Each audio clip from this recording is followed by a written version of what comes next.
ለምፈልግ ነው ይሄን ያክል ርቀት ሂጂም ለምንሽ በቃ እየለመንኩሽ ነው። ይሄው በዚህ በፊት ነው የምለምንሽ። የለም በቃ እሷ ልጅ የምትባል ነገር በህይወታችን ድጋሚ የለች። በቃ አጥፍቻለሁ፣ ይቅርታ አድርጊ። እንግዲህ የሄሉና የአብስራ መለያየት በጣም ቢያሳዝነኝም ይህ ሁሉ እያቀደው ሰውዬ እንግዲህ ልዑል ነው። በጣም አማዝ ነው። እንደዚህ ይለያያሉ ብዬ እኔ አስቤ አላቅም። እንደጀመሩ ማለት ገና እንደጀመሩ ነው ልጁ አይሆንሽም ብሎ ቀለበት እየተደረገላት ነው አይሆንሽም ብሎ ችግር ሲፈጥር የነበረው። ምክንያቱም በሰው ህይወት መግባት ይወዳል ይመስለኛል። እንግዲህ በሰው ህይወት የሚገባ ሰው ነው እንደዚህ ሰው ህይወት ውስጥ ገብቶ የሚበጠብጠውና ያብ ደግሞ እውነተኛ አካሄድ ካለክ እውነተኛ ፍቅር ካለክ እንግዲህ ያችን ልጅን አምጥተክ ለፊት ለፊት አገናኝታቸው ከዚህ በኋላ ከህይወት እንደወጣች እሷ ፊት ግልጽ አድርገው ማለት ፈልጋለሁኝ። ምክንያቱም አሁንም ነገ ይሄ ሉል የሚባለው አምጥቶ የሆነ ነገር ፈጥሮ ያው ብሎ ሊያሳይ ይችላል። ብትለያዩ ፍቅር የማይመልሰው ነገር የለምና ትመለሳላችሁ ብዬ አስባለሁ። ያው ተረድታክ ልትመለስ ትችላለች።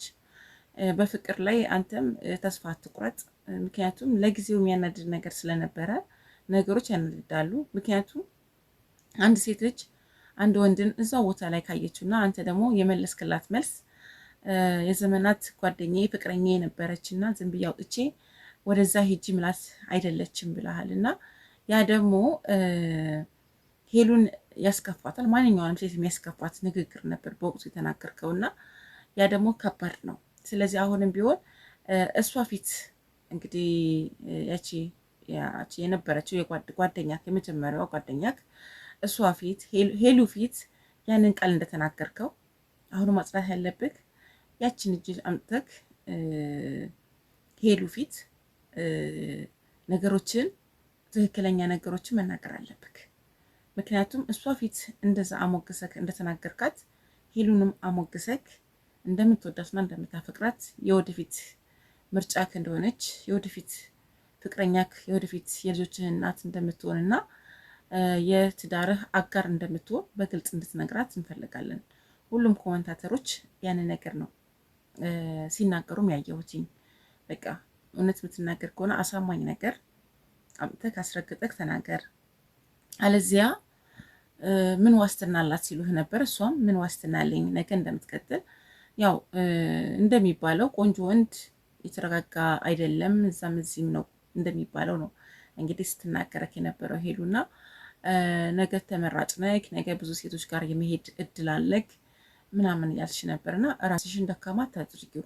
የትም ቦታ ሂድ የትም በቃ ፍቅር እግዚአብሔር ሲለው ነው ሁሉም ነገር የሚሰምረውና እግዚአብሔር ካለው ነው ከአንቺ ጋር ሊቀጥልም ላይቀጥልም የሚችለውና እንደዛ ብለሽ ራስሽን ማሳነስ የለብሽም። ስለወደደሽ ስላፈቀረሽ ስለመረጠሽ አንቺ የሱ እንደምትሆኚ ስለተማመነብሽ ነው ይሄ ድረስ ሄዶ ቀለበት ያሰራልሽ እንጂ የድሮ ፍቅረኛው የድሮ ኤክሴ ብሎ ቀለበት አስሮላት አልነበረም። ያው እንደ ሴት ለማክበር የፈለገው ነገር ነበረ። አንቺም ጋር ብለያይ እንኳን ያንን አመለካከት ነው የምቀጥለው። አንዳንዴ ወንዶች ብዙን ጊዜ ይላሉ ጥሩ አመለካከት ካላት ያቺ ሴት ወይ ደግሞ ጥሩ አመለካከት ካለው ለሴት ልጅ እንደ እህት ብሎ የሚያስበው ከሆነ ያችን ሴት አይጥላትም። በቃ እህት ሆና ልትቀጥል ትችላለች። ግን እሷና ልዑል ያሰቡት ነገር ነው ትንሽ ከበድ ብሎ እሱ ባሰበው ነገር እሱ መልካምነት ባሰበው ነገር ሁለቱም አልሄዱም። ክፋት ባሰቡት ነገር ሄደው ነው አንቺ እና እሱን ያጣሏችሁ። ያ ልጅ እቤትሽን ሊቀመጥ አይገባም እንዳልሽው አንተ አልጋ ላይ ነው ያያዝኩህ እንዳልሽው ደግሞ አንቺም እቤትሽ አስቀምጠሽ እግር ላይሽ ሰቅሎ ታሺ ሆኗል፣ ታካሚሽ ሆኗል። ህመምተኛ መስሎ አንቺን እዛ ጉስቁል እያደረገ ነው ያለው። አንቺ እንድታዝኝ፣ አንቺ እንድትከፊ፣ አንቺ ለያብ ስራ ምንም ሀሳብ እንዳይኖርሽ ገባሽ? ጥሩ አመለካከት አስመስሎ እንደ ሰይጣን ሰተት ብሎ ገብቶ ዛሬ ላይ አንቺን ልክ ጥሩ ነገር እንደሚሰራ አስመስሎ እንትን እያለሽ ነው ያለውና ይሄን ነገር ትጠነቀቂበት ይገባል ባይ ነኝ። ገባሽ? አስመሳይ ስለሆነ እንግዲህ አንድ ሰው አንድ ሰው የማይወድሽ ሰው ቤተሰብ ጋር አይሄድም። ሲጀመር ቤተሰብ ጋር አይሄድም። ምክንያቱም ምን አለው ቤተሰብ ጋር የሚሄደው? ማዘርን እኮ አያናገራቸውም ነበረ። አንቺ ስለሚወድሽ ስለሚያከብርሽ እኮ ነው ማዘርሽንም ያናገረው። ስለዚህ አሁንም ቢሆን ሄለን ልታስብ ይገባል። እንወድሻለን። ለብዙ ሴቶች ተምሳሌት ነሽ። ለብዙ ሴቶች ብዙ አርያ ነሽ። ብዙ ሴቶችም ይወዱሻል። ሴቶች በሙሉ እንግዲህ ያንቺ ናቸው፣ ከጎንሽም ናቸው። አንቺም ስትከፊ ስታለቅሺ ከናቲ ጀምሮ ሌላም በነበሩ ሰዎች ዘንድ ስትከፊ የማይወዱ የማይደሰቱ ሴቶች ናቸው አብሮሽ ያሉት። እስካሁንም አክባሮችሽ ናቸው፣ ኦዲየንሶችሽ ማለት ነው። ስለዚህ አሁንም ቢሆን እድል ስጪው እያሉሽ ነው ያሉት። እድል ሰተሽው አሁንም በዚህ መልኩ የሚጎዳሽ ከሆነ እኔ ራሴ አይን ላፈር ብዬ እኔ ነኝ ቀጥ ብዬ የምቀጠቅጠው፣ እኔ ነኝ የምናገረው። ምክንያቱም የሰው ልጅ ያጠፋል። አንዴ ያጠፋው ሁለቴ ሶስቴ አልደገመም። ይሄ ነገር ላይ ያየ ነው እንግዲህ እንደመጣ አንዴ ያጠፋው።